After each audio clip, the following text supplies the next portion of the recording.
Captain Scott, vielen herzlichen Dank für diese Trainingsstunden. In den letzten 3 Wochen habe ich mehr von Ihnen gelernt, als in dem ganzen Semester auf der Akademie. Ist mir ein Vergnügen, Lassie. Toll, wieder ein Wunderknabe zu sein. Dank Geordi. Commander LaForge gab mir meine Seetauglichkeit zurück. Darf ich fragen, wie war es, 75 Jahre in einem Transporter festzustecken? Desorientierend. Besonders wenn du merkst, deine Freunde sind lange tot. Entschuldigung, ich wollte Sie nicht aufregen. Macht nix, Lassie. In meinem Alter wirst du leicht mürrisch. Reden wir über etwas Fröhlicheres. Wir sind nur ein Parsec vom Lappa-System entfernt. Waren Sie schon mal hier? Ei, waren wir. Das war damals Grenzgebiet. Unbewohnt. Das glaubten wir zumindest.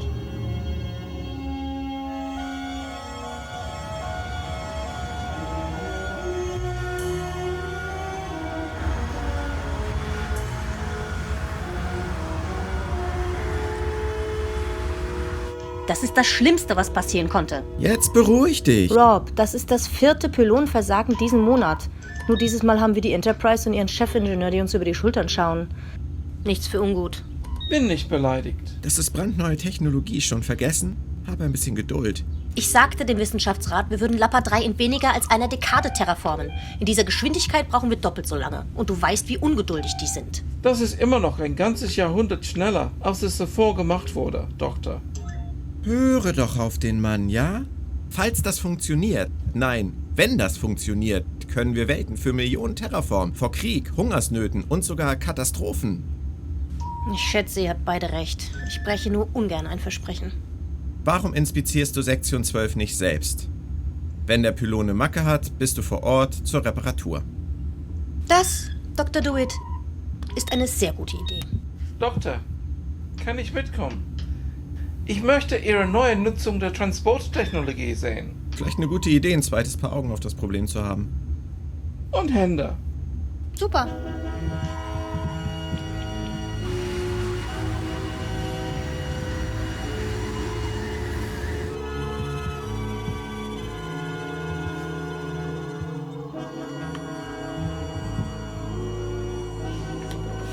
Willkommen an Bord, Dr. Marcus. Maglock-Verriegelung ist gelöst. Guten Flug. Dann legen wir mal los.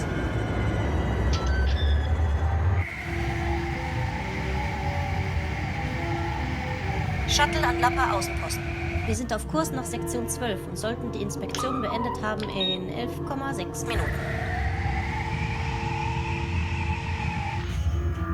Oh mein Gott, was ist das?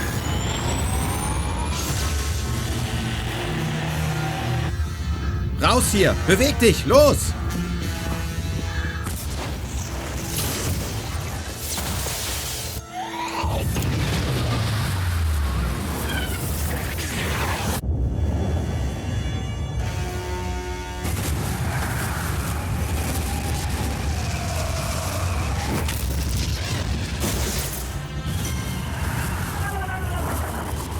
Scott an Enterprise. Mayday, Mayday.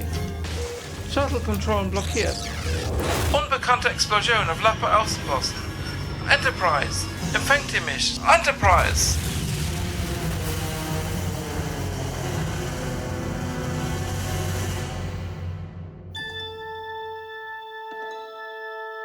Der Weltraum. Unendliche Weiten. Wir schreiben das Jahr 2200. Dies sind die Abenteuer des Raumschiffs Enterprise, das mit seiner 400 Mann starken Besatzung 5 Jahre lang unterwegs ist, um neue Welten zu erforschen, neues Leben und neue Zivilisationen. Viele Lichtjahre von der Erde entfernt dringt die Enterprise in Sternensysteme vor, die nie ein Mensch zuvor gesehen hat.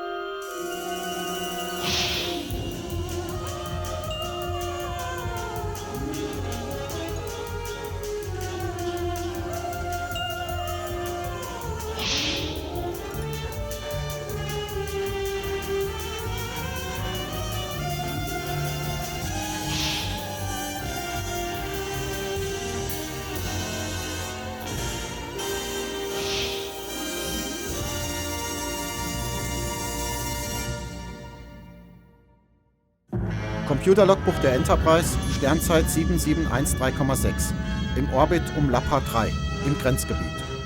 Wir haben Chefingenieur Scott und ein weiteres Mitglied des Forschungsteams aus einem abgestürzten Shuttle gerettet, nachdem eine gewaltige Explosion tausende Kilometer der Planetenoberfläche zerrissen hat. Wir wissen nicht, was zum Tod der mutigen Wissenschaftler geführt hat. Momentan versorgen wir die Verletzten. Ach, Doktor, hören Sie auf, an mir rumzufummeln. Mir geht's Ruhig gut. liegen bleiben, Scotty. Ihr Schädel ist nicht so dick, wie Sie immer tun. Dr. Marcus? Ihr geht's gut und sie wird vor Ihnen auf den Beinen sein. Ein paar Beulen, leichte Gehirnerschütterungen, ein paar angeknackste Rippen. Sie muss aus Neutronium bestehen. Scotty, was ist passiert? Keine Ahnung, Captain. Nix in Außenposten hätte dermaßen hochgehen können. Okay, dann spreche ich mit Dr. Marcus. Sie wacht bald auf, aber sie ist noch nicht bereit für eine Befragung. Pille, wir müssen wissen, was passiert ist. Wir sind am äußersten Rand des bekannten Weltraums. Deshalb muss ich mit ihr reden. Mit mir über was reden?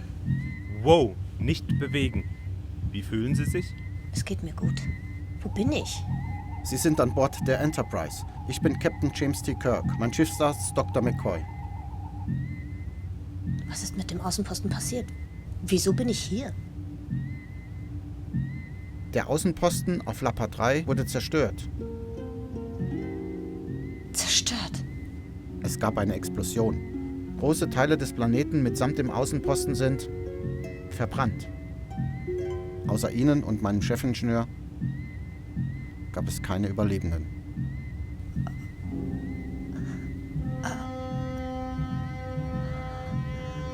Oh mein Gott. Dr. Marcus, können Sie uns ein paar Fragen beantworten? Jim! Nein, ist schon gut. Wir müssen das tun.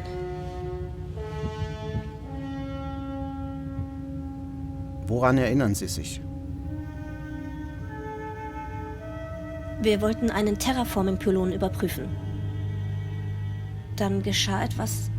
Ich erinnere mich nicht. Sie sind abgestürzt. 200 Kilometer entfernt vom Außenposten hinter einem Bergkamm. Sonst wären Sie jetzt nicht hier. Mr. Scott hat ein Notsignal abgesetzt. Wir haben Sie an Bord gebeamt. Sie kennen den Grund für die Explosion nicht? Wir hatten gehofft, Sie könnten uns Hinweise geben. Hatten Sie Kontakt mit fremden Lebensformen? Nein. Wir haben nichts und niemanden hier draußen gesehen. Die Sensoren des Shuttles zeigten nichts an. So viel weiß ich. Also betrachten wir das zuerst als einen Unfall. Captain. Ich will an der Untersuchung teilnehmen. Ich muss es. Bei allem Respekt. Leute waren meine Kollegen. Meine Freunde. Ich hätte mit ihnen sterben können. Und tat es nicht. Sie standen in meiner Verantwortung. Das schulde ich ihnen, Captain. Ich schulde ihnen eine Antwort. Wenn Dr. McCoy sagt, dass Sie bereit dazu sind. Ach, jetzt schert dich meine Meinung. Wenn Sie sich benommen, müde oder irritiert fühlen, kommen Sie vorbei. Ich will Sie sowieso alle 12 Stunden hier sehen. Sie werden mit meinem ersten Offizier arbeiten, Commander Spock. Captain Kirk. Danke. Ich weiß nicht, was ich in der Situation getan hätte. Ich hätte mich fremder Autorität widersetzt. Ich vermute, Sie hätten das Gleiche getan, Dr. Marcus. Bitte nennen Sie mich Carol. Jim.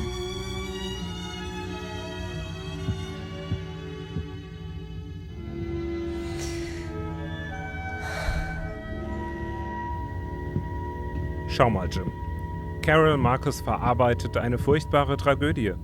Sie steht immer noch unter Schock. Pille, ich bin kein Arzt. Niemand kennt die Technologie auf Lapa 3 besser als Carol Marcus.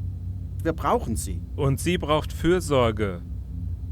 Jemanden, der einfühlsam genug ist für ihre emotionalen Bedürfnisse. Und du schickst sie zu Spock? Okay, dann übernehme ich das. Du?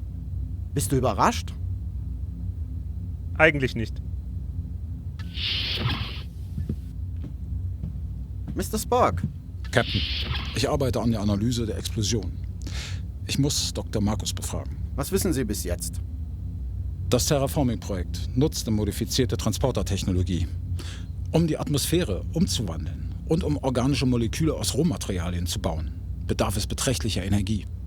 Aber keiner der Materie-Antimaterie-Reaktoren des Außenpostens hätte ausgereicht, um 100 Millionen Quadratkilometer Oberfläche auszulöschen.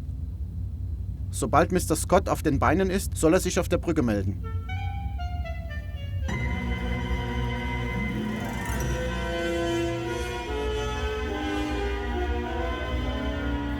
Irgendwas auf den Subraumkanälen? Kein Pieps. Status, Mr. Scott. Alles ruhig bis gerade eben, Sir. Wir haben etwas auf den Langstreckensensor. Ein Schiff? Oder unsere Reflexion. Es herrscht Funkstille. Jetzt ist es weg. Beginnen Sie mit einer normalen Kartierung der Region. Wenn da ein Schiff ist, sollen die denken, dass wir dieses Gebiet erkunden. Kurs halten. Machen Sie weiter, als hätten wir nichts bemerkt.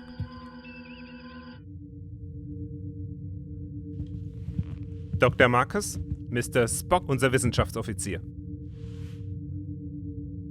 Ich fühle mich geehrt. Ihr Ruf eilt Ihnen voraus, Dr. Marcus. Sie ehren mich, Mr. Spock. Dürfte ich Ihnen einige Fragen über Ihre Arbeit auf Lapa 3 stellen? Natürlich. Sie nutzten eine Reihe Materie-Antimaterie-Reaktoren zur Energieversorgung, nicht wahr? Eine Reihe modifizierter Reaktoren. Wir benötigen gewaltige Energien. Ja, selbstverständlich. Was mussten Sie ansonsten noch modifizieren oder verstärken? Die Molekularkonverter natürlich. Sie sind das Herz des Projekts. Erlauben Sie mir, die Vergangenheit aller Mitglieder des Projektteams zu überprüfen.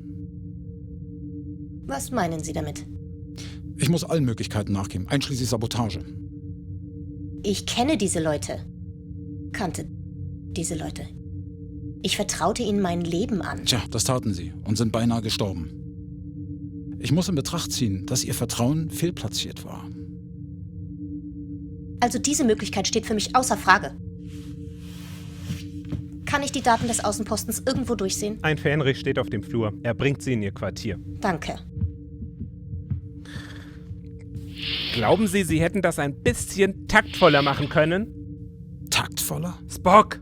Sie ist die einzige Überlebende einer Katastrophe, die 26 ihrer Freunde getötet hat. Und einen davon haben Sie gerade als Selbstmordattentäter beschuldigt. Beschuldigt? Ich habe niemanden beschuldigt, Doktor. Zweck der Überprüfung ist, Beschuldigungen gegen Ihre Leute auszuschließen. Ja. Und ich beschuldige euch Vulkanier, nicht mit Kranken umgehen zu können.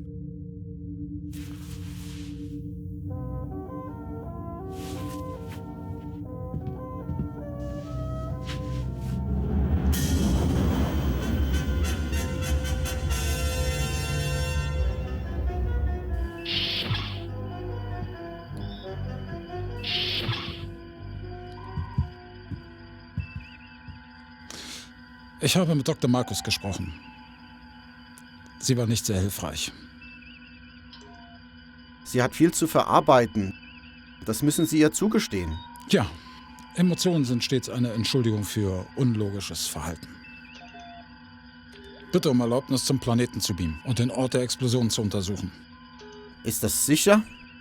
Der Strahlungspegel ist hoch und wegen der Atmosphäre der Klasse K benötigen wir Schutzanzüge. Die sollten uns abschirmen. Dr. Marcus wird auch gehen wollen.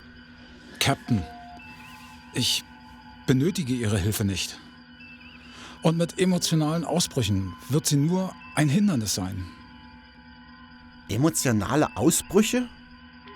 Wenn ich recht verstehe, glaubt sie, ich beschuldige ein Mitglied Ihres Teams der Sabotage des Projekts. Sie glaubt, Sie beschuldigen jemanden aus Ihrem Team? Jawohl. Krankenstation? Hier, McCoy. Gibt es eine Schulung über Einfühlungsvermögen für Vulkanier? Ich bin Arzt und kein Zauberer. Danke, Pille. Fähnrich? Wenn das Signal wieder auftaucht, rufen Sie mich sofort. Eis, Sir. Scotty, Sie haben die Brücke.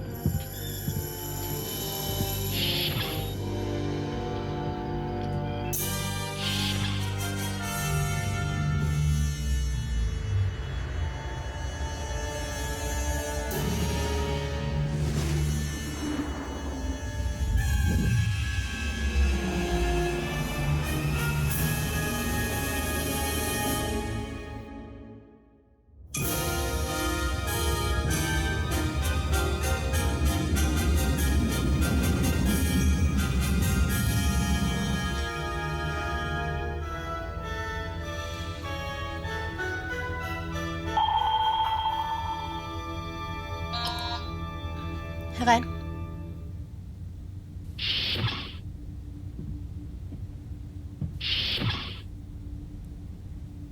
Ich hoffe, ich störe nicht. Ganz und gar nicht, Captain. Jim reicht.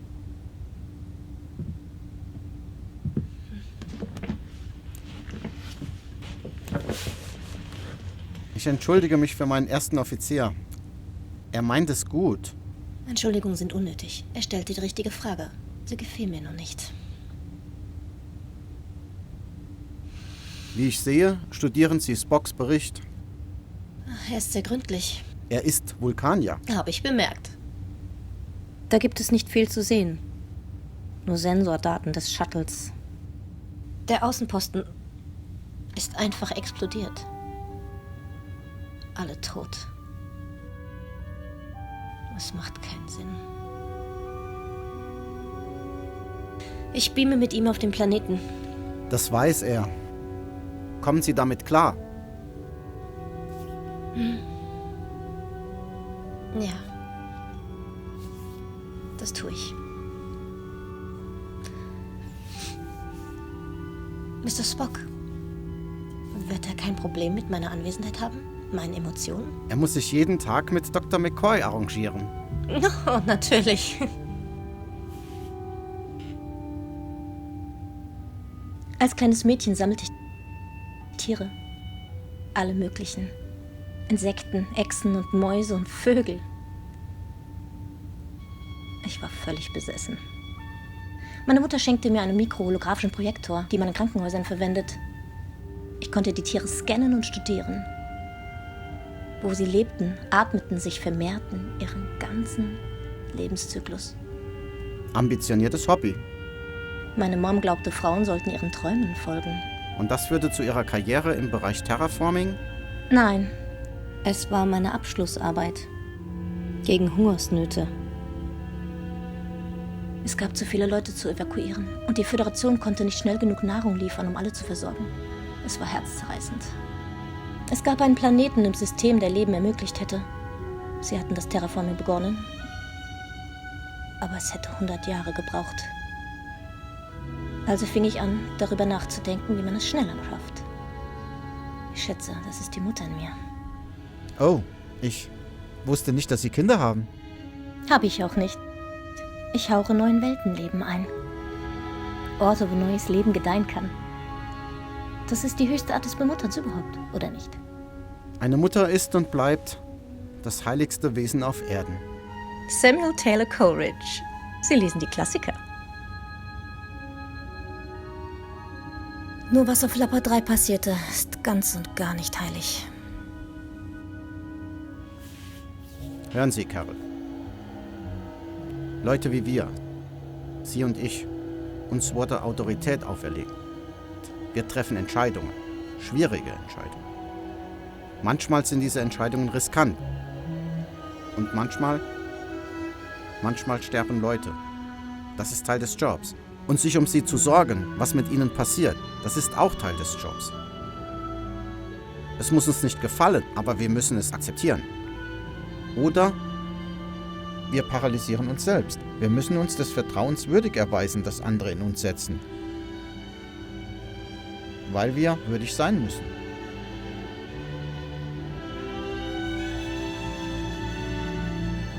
Entschuldigen Sie mich, Carol. Ich muss zurück auf die Brücke.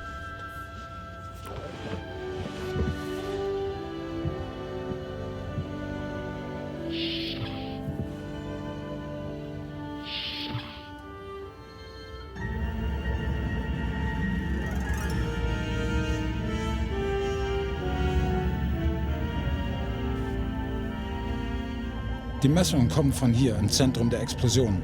Das verliert sich fast in der Hintergrundstrahlung.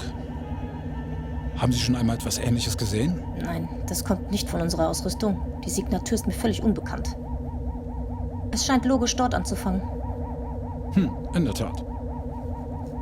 Diese Koordinaten. Doktor?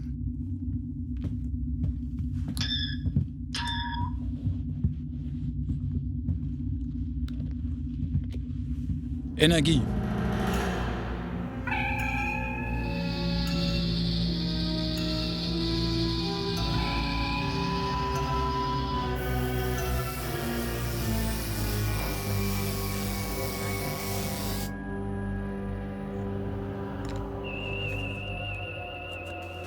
Wir brauchten Jahre zum Bau der Station.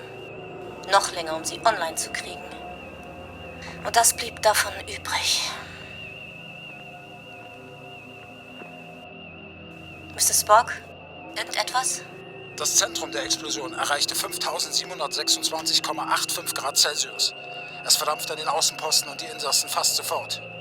Vielleicht beruhigt es Sie zu wissen, Ihre Kollegen starben unverzüglich und ohne Schmerzen. Das, Mr. Spock, war ein ganz netter Versuch. Kirk an Landungstrupp, Meldung. Spock hier, Captain. Status? Wir sammeln Daten und was von den Trümmern hier vor Ort übrig ist. Ich schätze, wir brauchen 11,6 Minuten dafür. Was denken Sie, Carol? Ich denke, ich stehe in einem Krater. Carol. Ich habe einen detaillierteren Bericht, wenn ich zurück auf der Enterprise bin, Captain. Aber jetzt habe ich zu arbeiten. Na gut, Doktor. Melden Sie sich, wenn Sie bereit zum Hochbeamen sind. Kirk, Ende.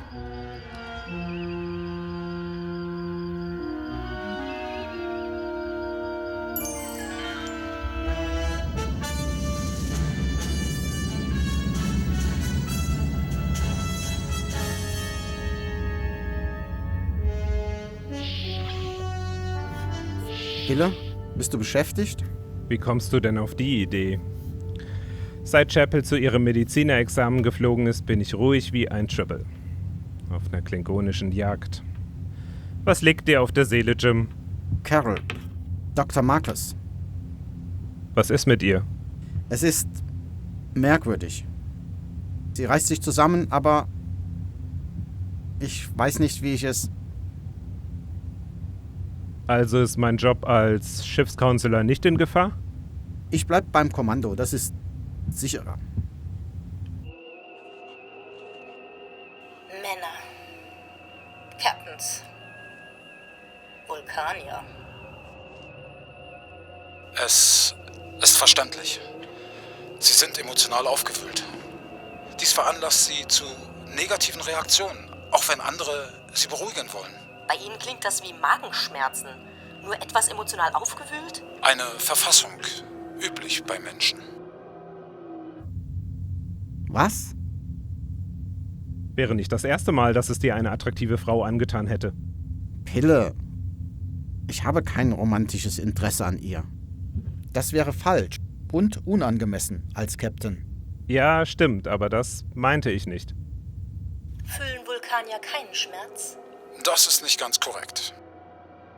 Die Disziplin, die nötig ist, um den physischen Prozess des Gefühls zu beherrschen, ermöglicht es, die eigentliche Erfahrung zu minimieren. Das führt zu dem, was sie als Gefühlskälte erachten. Leider würden Menschen mehrere Lebensspannen brauchen, um nur annähernd an dieses Niveau heranzukommen.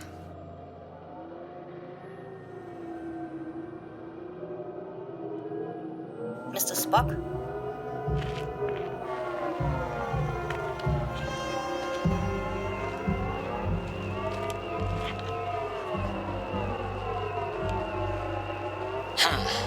Eine höchst ungewöhnliche Energiesignatur.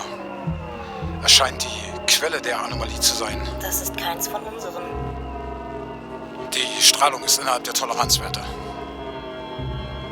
Ich denke, es ist sicherer, es für Analysen auf die Enterprise zu bringen. Spock an Enterprise. Bereithalten, 2 Personen zum Hochbeamen. Sie ist leidenschaftlich, klug, attraktiv. Sicher habe ich diese Dinge bemerkt. Sie ist auch einzigartig. Brücke an Captain Kirk. Kirk hier? Sir, der Landungstrupp ist bereit zum Hochbeamen. Danke, Uhura. Ich treffe Sie im Transporterraum. Kirk, Ende. Entschuldige mich, Pille. Jim, Sie ist recht. Ungewöhnlich. Pille. Das ist alles.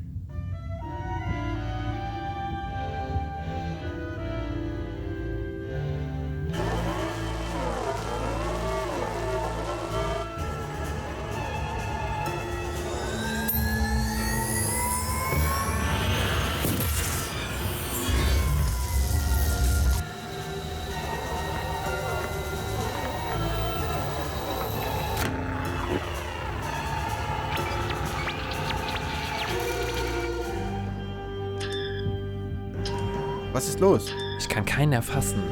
Ich habe solche Messungen nie zuvor gesehen. Da ist ein Kommunikatorsignal. Sehr schwach, aber ich kann es erfassen. Beamen Sie diese Person rauf.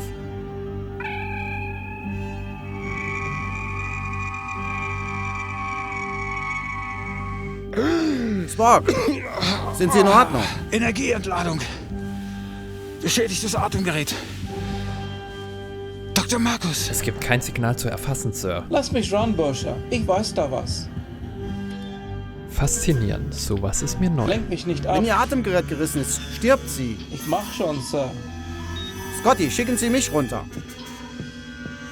Energie. Ohne Atemgerät? Das ist nicht Ihr Ernst. Sie überstehen keine Minute. Ich brauche keine Minute. 15 Sekunden. Setzen Sie mich an Spocks Koordinaten ab. Das sollte nah an Carol sein. Ich schnapp sie Aber mir, Sie Sir. beamen mich zurück. Los, Mr. Scott.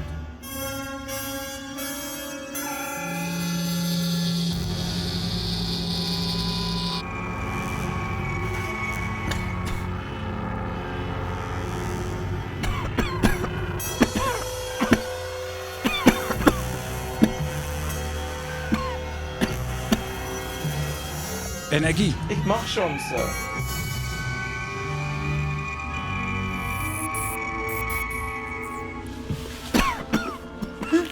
Captain, das war eine unglaublich dämliche Aktion.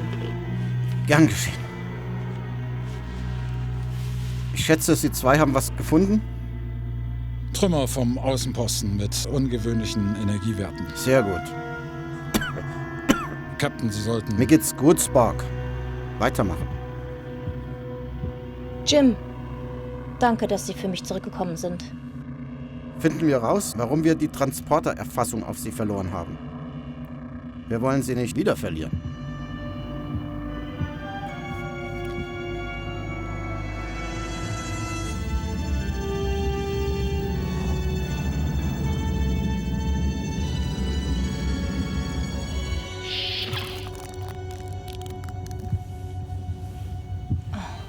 Das ist wunderschön. Wie eine Oase. Eines Tages werden Raumschiffe Holodecks haben. So realistisch, Arboretums werden überflüssig sein. Ich bevorzuge das Echte. Ich ebenso. Was ist das? Oh je, ein einzigartiges Aroma. Sans Perigoli, die wachsen überall auf Lappa 4. Sie sollten es auch auf Lappa 3 schaffen, sobald das Terraforming beendet ist. Ach, ich weiß nicht. Wirklich? Ich kam nach Lappa 3, um Leben aus der Leblosigkeit zu erschaffen. Stattdessen vernichte ich über 2 Dutzend Menschenleben. Das Risiko ist zu hoch. Du gibst nie auf. Du bist Wissenschaftlerin. Wissenschaftlerin mit Gewissen. Deshalb wirst du nicht aufgeben. Denkst du? Deine Freunde, deine Kollegen, wenn du jetzt aufgibst, sind sie umsonst gestorben. Es bedeutet dir zu viel. Du gibst nicht auf. Du hast das auch erlebt. Ab welchem Moment? Sag's mir, Jim. Ab welchem Moment kann man es nicht mehr schultern? Wann sagt man, jetzt reicht's und hör einfach auf? Ich sag dir, wann er da ist. Für mich ist er es nicht. Und für dich auch nicht. Verflucht seist du, James T. Kirk. Du hast recht. Schlechte Angewohnheit. Entschuldige. Das ist sehr...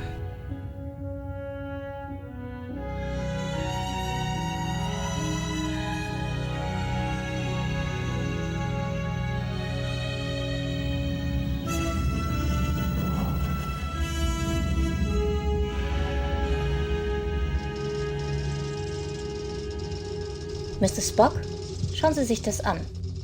Wenn ich die Feldeffekte verbinde, kann ich Fluktuationen in der Quantenstruktur der Trümmerteile isolieren. Interessant. Warum würden Sie das tun? Ein Gefühl. Ein Gefühl? Ein Gefühl. Vielleicht.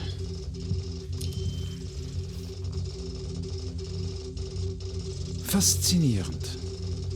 Die Skotak-Partikel scheinen zwischen baryonischer und antibaryonischer Materie zu wechseln. Wie ist das möglich? So viel wir bisher über diese Partikel wissen, ist es das auch nicht. Ich kann es kaum erwarten, das Jim zu sagen. Der Captain. Ja, scheint ein großes Interesse an baryonischen Übergängen entwickelt zu haben. Wir untersuchen noch die Trümmer, Admiral. Sobald wir... Jim, auch wenn Ihnen das unangenehm ist, aber der Föderationsrat macht mir die Hölle heiß. Und das Flottenkommando will antworten. Wir brauchen Klarheit. Ist da ein fremdes Schiff oder nicht? Geben Sie mir 3 Tage.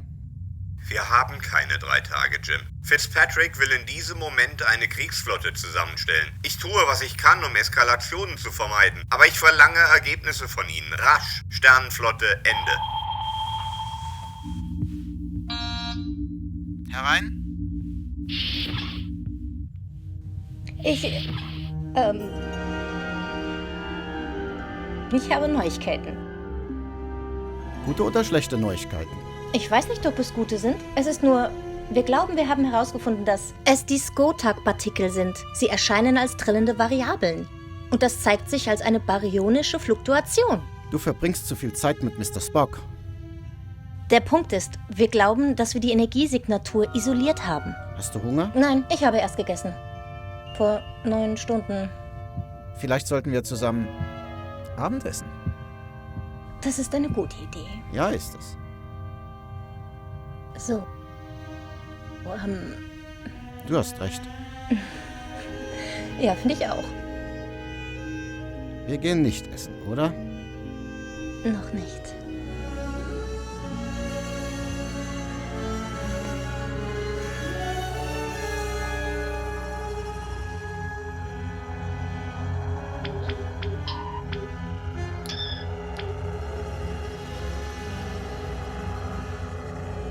Computer, bestätige Daten.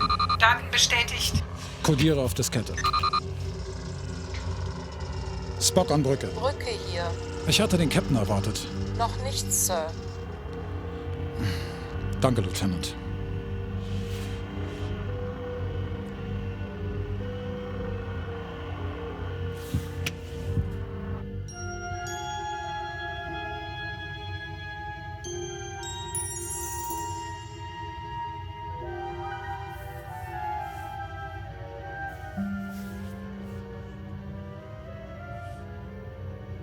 Guten Morgen. Ja, das ist er. Geht's dir gut? Mehr als gut.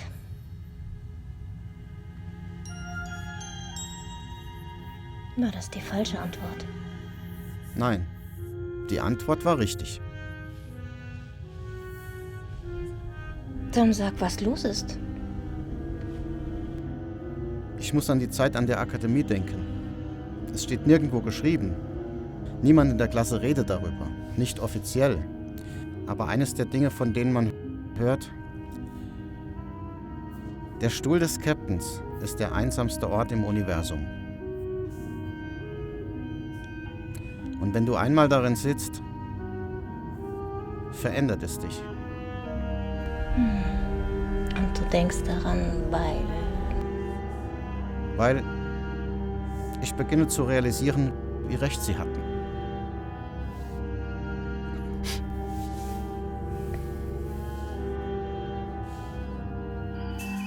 Mr. Scott, die Subraumsonden sind jetzt startklar.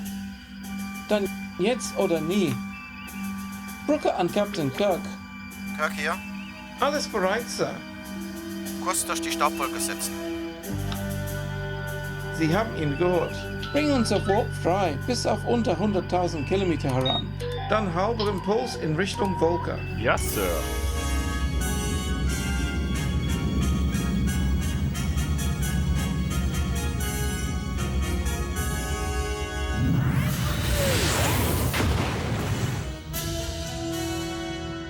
Wir erreichen die Staubwolke in 37 Minuten, Sir. Passive Sensoren bereit. Tun wir es. Lass uns den Suchgebiet still und leise erkunden. Auf Seenspitzen, wenn es sein muss. Wie ein Blatt im Sonnenwind.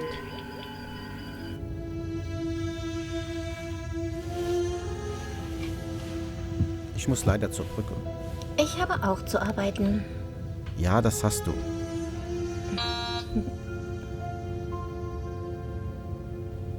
Willst du nicht antworten? Ja.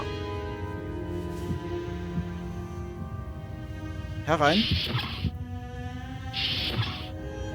Ich wollte nicht stören. Was haben Sie? Ich war sowieso auf dem Weg zur Brücke. Was haben Sie, Mr. Spock? Ich glaube, ich weiß, was die Explosion auf Lappa 3 verursacht hat. Nun? Captain, mit allem nötigen Respekt für Dr. Markus. Sie sollten das vielleicht besser alleine hören. Sie hat ebenso großes Interesse daran, Spock. Lassen Sie hören. Nun denn, wie wir vermuteten, fand die Explosion nicht in den Reaktoren des Außenpostens statt. Das kam von einer unbeabsichtigten Stehwelle in der Strukturmatrix des Terraforming-Systems. Dann kam es zu einer Überlagerung, ein unvorhersehbares Phänomen. Die Strukturmatrix fokussiert die Gliederung der Moleküle. Da ist keine Möglichkeit, die eine Explosion auslösen könnte. Korrekt, Doktor. Außer die Trümmerteile, die wir auf der Planetenoberfläche geborgen hatten, waren kontaminiert. Mit Protomaterie. Protomaterie? In der Theorie ist Protomaterie ein Überbleibsel aus den Anfängen unseres Universums. Es ist höchst instabil und fluktuiert im Quantenbereich zwischen Materie und Antimaterie. Und wenn alles im gleichen Moment zusammenkäme, würde es eine Explosion auslösen. Groß genug, um den Außenposten zu zerstören. Nein, nein, nein.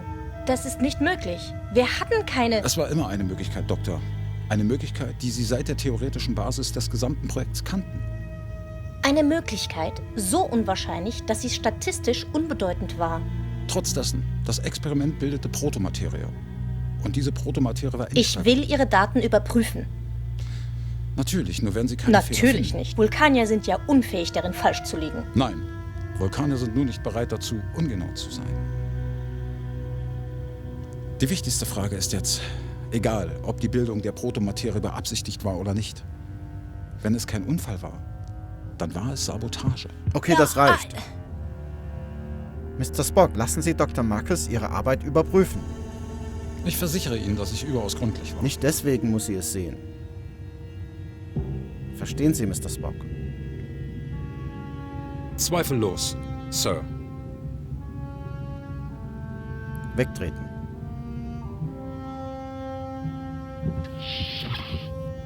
Danke sehr, glaube ich.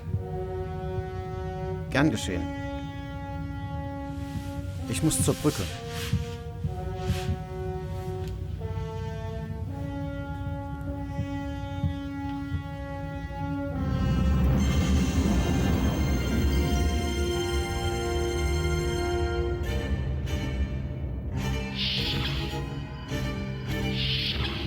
Bericht. Wir tasten die Staubwolke ab. Jetzt beginnt unser zweiter Durchlauf. Haben Sie was? Negativ, Captain. Die Partikel in der Wolke machen passive Sensoren nahezu ineffektiv. Optionen? Wir können aktive Sonden benutzen oder aktive Sensoren. Ich mag weder das eine noch das andere. Es gibt eine dritte Möglichkeit. Mr. Sulu, wir haben doch genug Daten, um ein holographisches Schema der Wolke zu erstellen, richtig? Ja, Sir. Ein Schiff, das mit Impulskraft fliegt, hinterlässt eine schwache Verwirbelung, eine Art Bugwelle. Suchen wir danach. Und los geht's.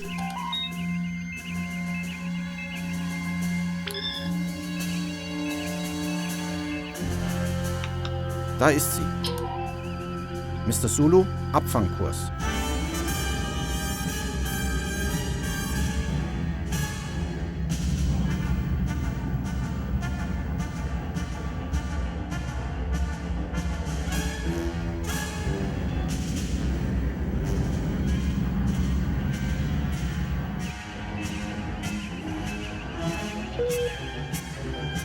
Annäherungsalarm. Bestätigt. Objekt direkt voraus. Geschätzte 300 Meter lang. Entfernung 112 Kilometer. Captain, der Staub lichtet sich.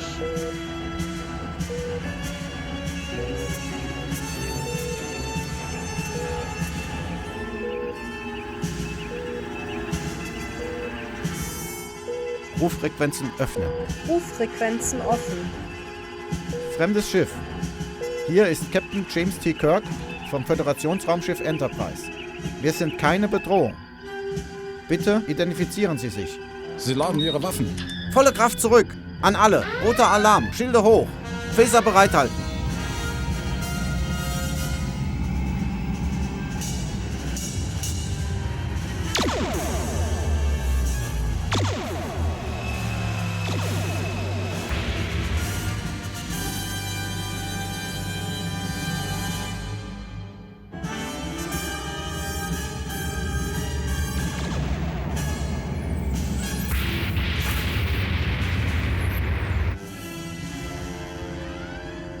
Schwache Photon-Torpedos. Keine Schäden. Die könnten den ganzen Tag auf uns ballern. Zerkratzt nicht mal die Schilde. Also sind wir nicht unterlegen. Versuchen wir es nochmal. Ruffrequenzen öffnen. Ruffrequenzen offen. Fremdes Schiff. Hier ist Captain James T. Kirk vom Föderationsraumschiff Enterprise. Wir sind keine Bedrohung. Wir sind auf einer Forschungsmission. Bitte identifizieren Sie sich. Keine Antwort, Sir. Bringen Sie uns in Feuerreichweite. Und dann einen kurzen Phaserstrahl. Nicht beschädigen. Nur ein bisschen durchschütteln.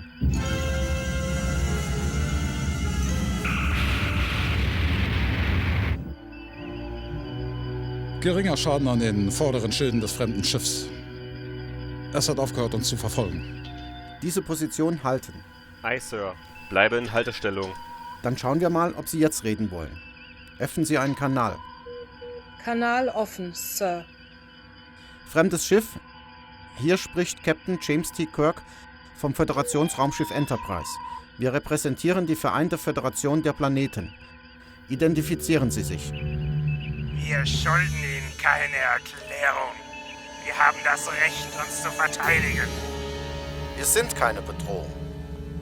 Wir sind auf einer Forschungsmission. Bitte identifizieren Sie sich. Ihre Föderation hat begonnen, die Umwelt des dritten Planeten zu transformieren. Dies ist ein kriegerischer Akt. Wir wussten nicht, dass jemand Anspruch auf diese Welt erhoben hat. Sie haben nicht gefragt. Der Punkt geht an Sie. Danke. Sehr hilfreich. Unsere Mission ist es, neue Welten zu entdecken, neues Leben und neue Zivilisationen zu finden. Es gibt vieles, was wir voneinander lernen können. Wir könnten Partner bei diesen Entdeckungen sein. Wo liegt da der Profit? Entschuldigung? Captain, wir sind nicht interessiert an Entdeckungen. Wir haben kein Interesse an Freundschaft. Wir haben bereits die besten Freunde, die man für Geld kaufen kann. Wir sind interessiert an Geschäften. Wir sind die Ferengi. Oh.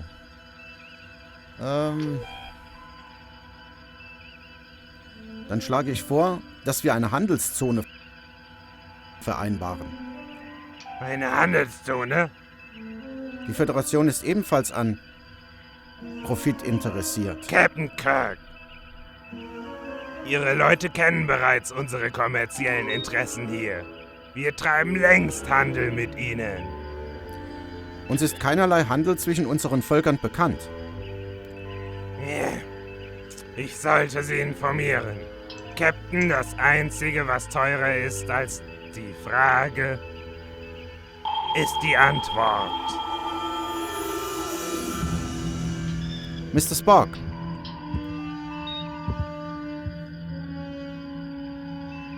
Sehr seltsam. Sie haben sehr sonderbare Ohren.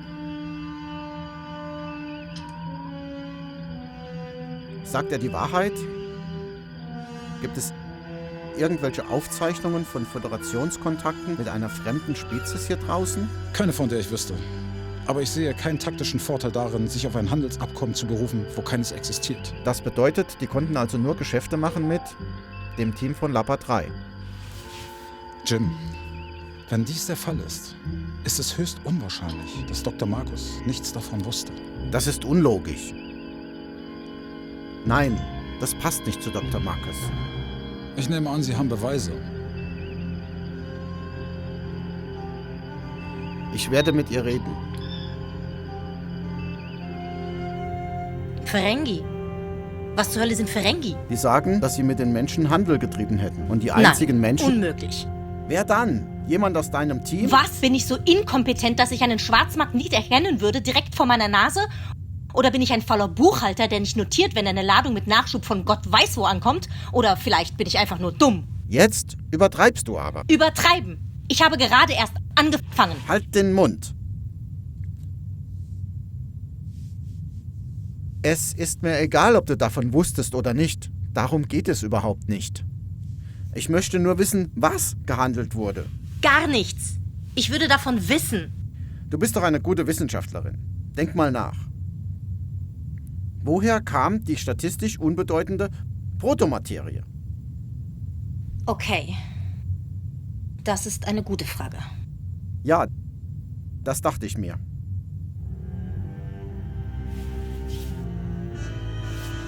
Sorry. Du hast Crewmitglieder sterben sehen. Hört es jemals auf, weh zu tun? Nein.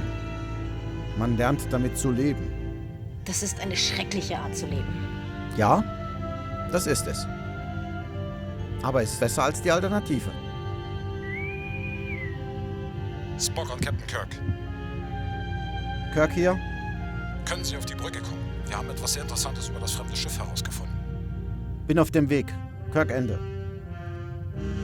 Halt an dem Gedanken fest.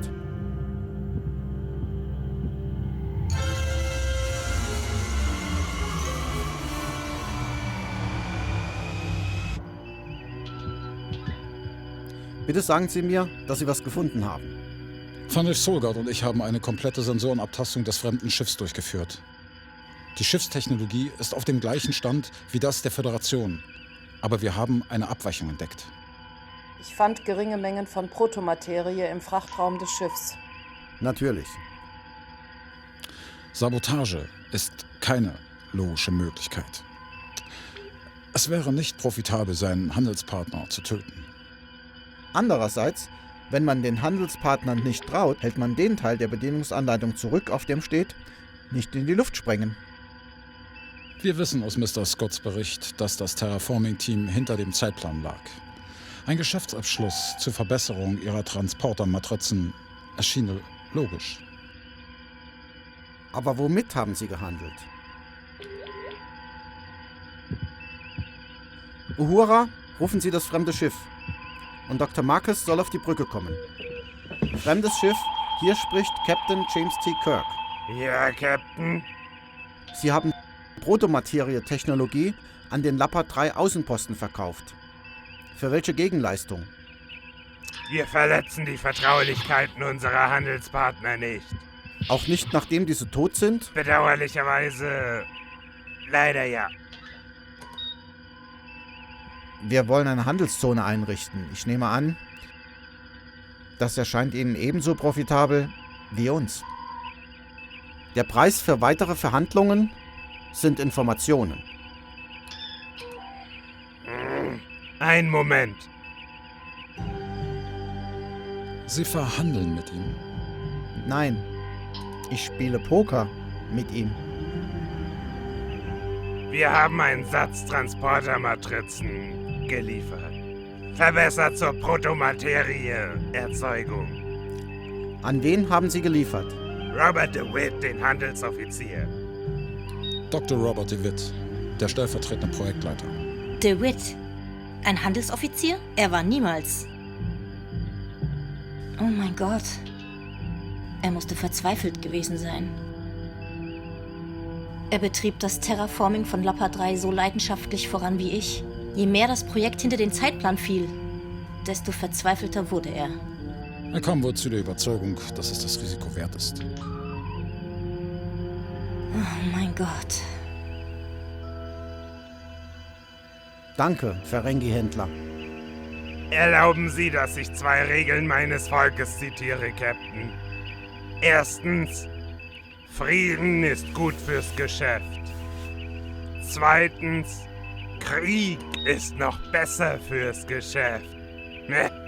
In beiden Fällen treiben wir Handel.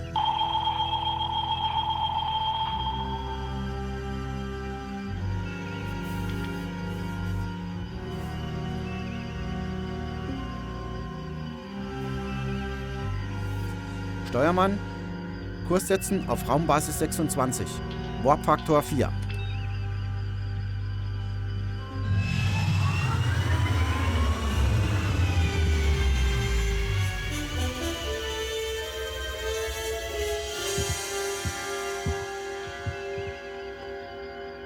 Tut mir leid, dass ich dich angeschrien habe. Danke, dass du die Wahrheit herausgefunden hast. Das ist alles, was wir wollten.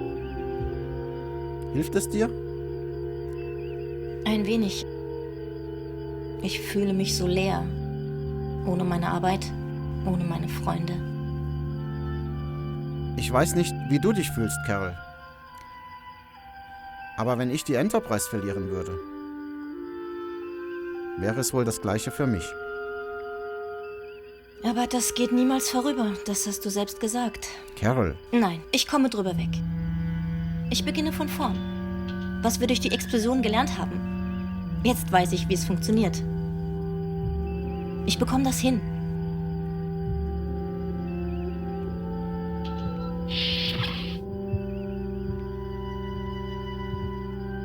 Wann erreichen wir Raumbasis 26? In 3 Tagen. 3 Tage.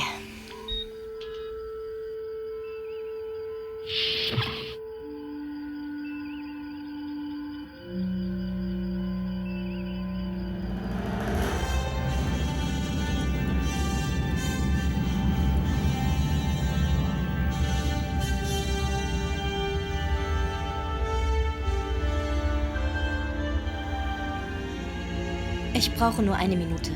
Ja, Mom.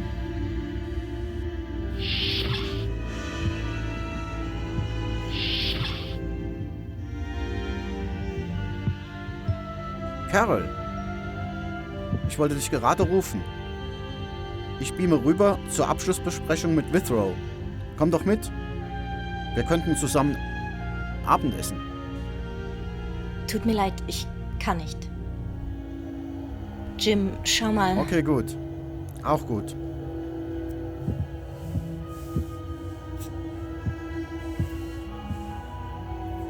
Nicht die romantische Situation, die ich im Sinn hatte, aber auch gut. Der gehörte meiner Mutter. Ich bin da altmodisch. Carol Marcus, ich liebe dich. Ich dachte nie, ich sage das zu irgendjemand. Aber ich dachte auch nie, ich würde mal so fühlen, wie ich es tue, wenn ich mit dir zusammen bin. Und jetzt kann ich mir ein Leben ohne dich nicht mehr vorstellen. Carol Marcus, willst du meine Frau werden?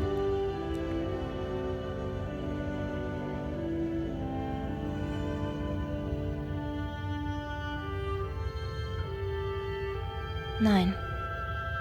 Was? Nein, Jim. Jim, du bist deinem Schiff verpflichtet. Ich bin meiner Arbeit verpflichtet. Eines Tages wird sich einer von uns, oder wir beide, entscheiden müssen. Ich dachte, das hätte ich gerade getan. Du nanntest meine Arbeit, neuen Welten Leben einzuhauchen, das heiligste Wesen. Ich arbeite an einem neuen Ansatz. Etwas ganz Neues. Ein Genesis. Damit kann ich jetzt nicht aufhören. Und du bist hier, rettest den Quadranten alle 10 Minuten. Du kannst deine Forschung hier weitermachen. Kann ich nicht, und du weißt das. Dann scheide ich aus dem Dienst aus und gehe mit dir. Nein, nein, wage es nicht, James Kirk. Du würdest mich hassen. Ich hassen? Ich liebe dich. Verstehst du das nicht? Doch. Nur zu gut. Aber in 5, 10, 100 Jahren würdest du aufwachen und feststellen, was du wegen mir verloren hättest. Alles, wozu du bestimmt gewesen wärst. Und du würdest mich deswegen hassen. Und das halte ich nicht aus. Dazu lasse ich es nicht kommen. Nein. Du hast deine Welt, ich habe meine. Aber nicht in derselben Umlaufbahn. Ich schätze, das ist ein mögliches Ende.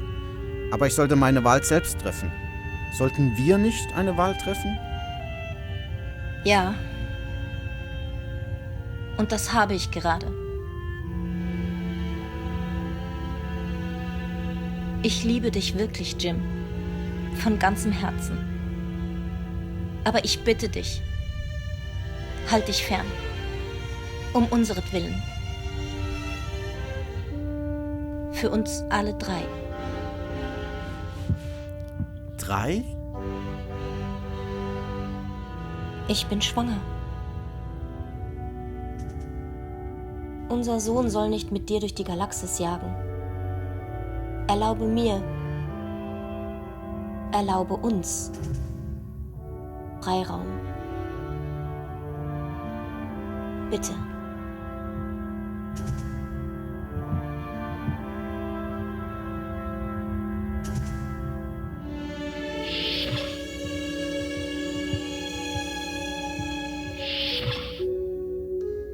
Danke für alles, Scotty. Ei, Lassie. Dieses Schiff ist etwas Besonderes. Es ist das Zuhause. Für mich, für den Captain und für Sie. Wo Sie auch hingehen, wenn Sie es brauchen. Zuhause, Lassie, ist immer auf der Enterprise. Ei. Kein verdammtes A, B, C oder D. Das waren die Abenteuer, Lassie.